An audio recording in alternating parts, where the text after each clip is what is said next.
Assalamu alaikum, welcome to Arabic Khatawaat. In this video, I'm going to introduce one Arabic letter that changes the meaning of about 15 different words. Those words are related to grammar, and as we get introduced to them, we will learn which part of the Arabic grammar they relate to, and maybe we'll have some keywords for you to resonate with some previously learned concepts or Arabic lessons. I have about 2 sets, and I will be including both English and Arabic translation as I introduce these Arabic words. The first set, it has Laam at the beginning, and this Laam has a Kasra, so you can see it's all highlighted in orange, and we have li, all the way to number 8. So we have about 8 different words. And the blue words over here, the ones that are attached to Laam, if they stand on their own or by themselves, or you use them separately, they would convey complete different meanings. So we're only learning how you would say them with Laam, and if we give examples with them without Laam, then I will share the meaning with you. So let's begin. Yalla. So the first one we have is li attached to ma. If I say lima, I would convey why or why not. If I want to emphasize the negation, I need to use la. And I would say something like, lima la tadrus, why don't you study? Lima la tanamu bakiran, why don't you sleep early? And in this example, I am using lima and la, the negation of present tense. I'm not using lima len, lima lam. I would say lima lam tadrus. Why didn't you? Yes, I would say something like lima lam tadrus al-bariha. Why didn't you study yesterday? But the future, I would not say lima len. That's a whole different negation. And the meaning I'm conveying in English is like, why not? And over here we have lima. If I take ma and use it separately, I would convey the meaning of what? Ma ismuk. Ma hada. What is this? What is your name? So remember, as I place lam with ma, I am conveying complete different meanings. And this case is lima. We have another one which is over here, and I will tell you why I placed it with this category, not with this one. Just stay with me and I'll explain to you in a bit, inshallah. So over here we have limada, why? And limada, I use it with verbs. I would say, why do you study? Limada tadrus. And limada can be used with present, past, and future verb conjugation. Like, why are you traveling tomorrow? لماذا ستسافر غدا? لماذا سافرت البارحة? لماذا تسافر الآن? So I can change the tense of the verb after I use لماذا. Again, same thing I said with ma. If I take ماذا without the lam, I would convey what. So what do you do? ماذا تفعل? ماذا تحب? What do you like? So over here I have lam with ماذا as one word. The third one is li. Li can be used with a noun as well as a verb. And the meaning it would convey, or it would help you state a reason why you're doing something. So I would ask you a question like this. لماذا تدرس? And your response could be لأتعلم. So I learn, for I learn. So for the reason of learning, for the sake of knowledge. And I could use a noun, للتعلم, for learning. I can say لأتعلم, verb, and I can say للتعلم, noun. I have nothing else attached to lam except the noun. It has to be attached to the noun or the verb. Over here, I say likay. Number 4 is likay, in order to. I could either use li or likay to refer to the reason why I'm doing something. Therefore is lidalik. Again, another way to say a reason or state your reason. But the way we would use lidalik is different from the way we would use likay. I have a set of examples that I'm going to share with you so I can show you why lidalik is quite different. And the meaning it conveys is therefore. I think you should state something, then you would say therefore. If you take ذلك away from li, you would refer to the meaning of that. So you're pointing at something or someone. ذلك الرجل, that man. ذلك الشاب, that young man. So you could use ذلك, and it's for masculine, not feminine. Because you have tilka for feminine. The sixth one, I'm sure some of you are familiar with this one. It's anna, the blue part only, is anna, referring to that. But if I place li anna, I would convey the meaning of because. Li anna. لماذا تدرس? لأني, because I, and then I say e. لأني أحب التعلم, I like learning. لأني طالب, because I'm a student. So you could say different things, different reasons, but you would state لأن. Over here, number 7, we learned that A in previous lessons, that A means which or what, which one or which.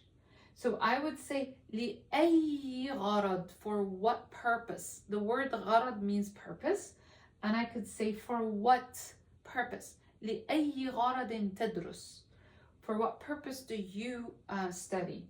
لأي غرض تريد أن تتكلم معه, and I could say for what reason do you want to talk to him. So over here I would say لأي غرض.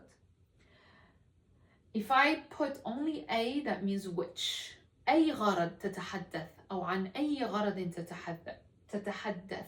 A can be used with another preposition of place or other prepositions of place, like في أي أو عن أي أو على أي. So it all depends on the meaning, but over here I am conveying for what. li, because I'm taking for and I'm using the what, like which one. Over here, number 8, I have for me, which conveys the meaning of I have. Then I would say li akh, I have a brother. Li akh, I have a brother. Li ukht, I have a sister. So if I state li at the beginning of a sentence, I am saying I have.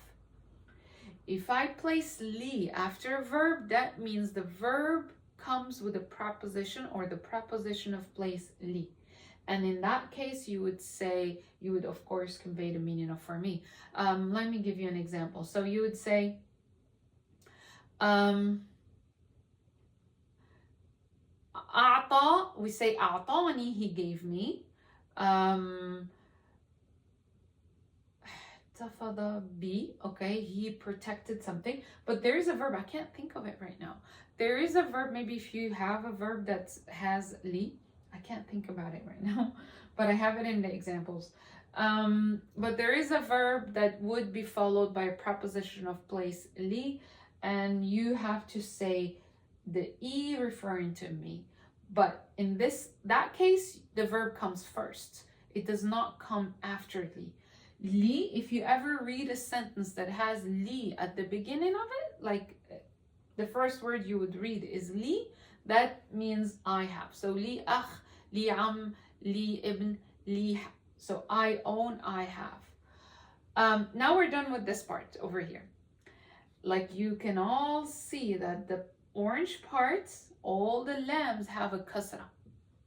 And all of them take place before a word, the blue part, that conveys a separate meaning. If you detach the blue word from the orange lamb, you would come up or have a whole different meaning. So be careful which word you're reading or which word you're using. Now the second category, unlike this one, this category has lam at the beginning, okay?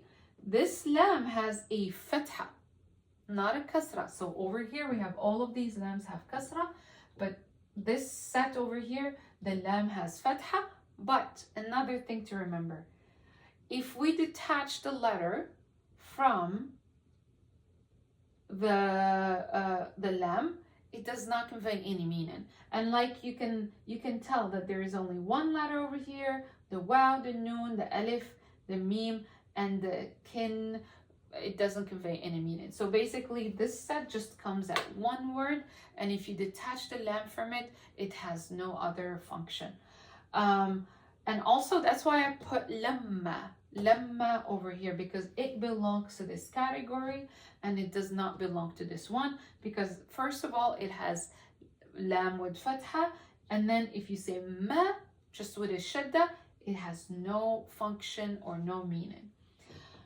Now I will explain this one. Law. Law means if, and this is used in the grammar lessons of conditional in Arabic. So you would see examples of law. If I do something, I would do this, or I would reach this result. And the second part of the sentence, or the conditional, would also include lam, and we will be looking at examples. So the first meaning of law is if only. Lan is the negation of future, will not. So you would only use it to refer to negation in the future, like I will not travel. Lan usafir. La is negation, but in the present tense. La adrus, la usafir, I don't study, I don't travel. Lam is negation in the past, and then you would say did not. But if you ever use negation with past, you learned this with us in previous sessions, is that lam takes place with the present tense, but it conveys the past. Be careful with this one.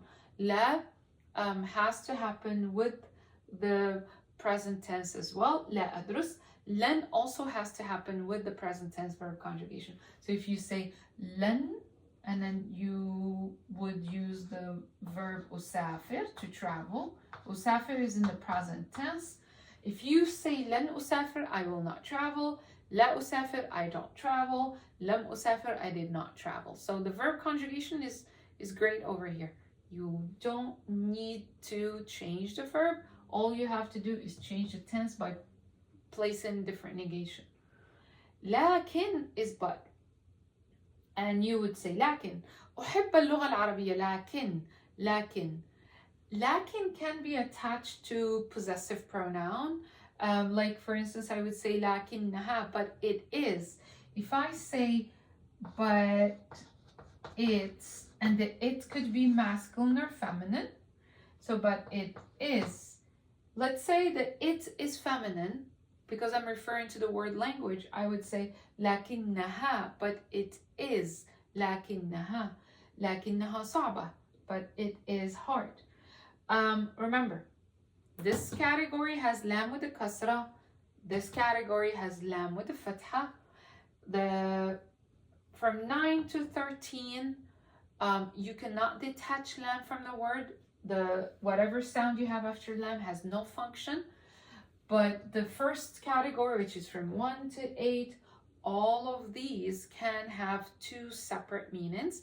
If the blue words, or ma, mada, kay, dhalika, anna, ay, and then e, would have completely different functions in the Arabic language if they're used, conveying different meanings.